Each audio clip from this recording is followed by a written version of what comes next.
Hello everyone, NEET 2024 का एक question देखते हैं। और यहाँ पर हमें पोटेंशियल डिफरेंस पूछा है across point A and B, और ये बोला है कि सर्किट के अंदर एक स्टेडी करंट है ऑफ 2 एम्पियर्स। तो इस बेसिस पे हम लोग जो पोटेंशियल डिफरेंस या फिर potential drop across 2 ohms resistor है वो कैलकुलेट कर सकते हैं by using simple ohm's law.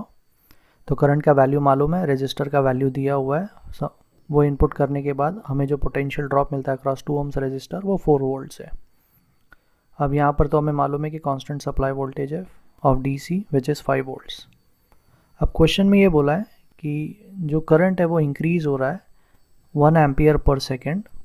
तो इस बेसिस पे हम लोग यहाँ पर जो ईएमएफ बैक ईएमएफ जनरेट होगा due to this inductor due to change in current वो कैलकुलेट कर सकते हैं, विच इज़ नेगेटिव LdI/dt। सारा वैल्यूज पुट आउट करेंगे क्योंकि L का वैल्यू दैट इज़ इंडक्टेंस का वैल्यू दिया है हमें 1 हेनरी और di/dt is 1 ampere per second. तो जो हमें EMF बैक EMF मिलता है वो 1 वोल्ट से। अब यहाँ पर किरचॉफ लॉ यूज़ किया है इसीलिए हमें पॉजिटिव बैक EMF है। तो जो टोटल पोटेंशियल ड्रॉप है across A and B is sum of all potentials.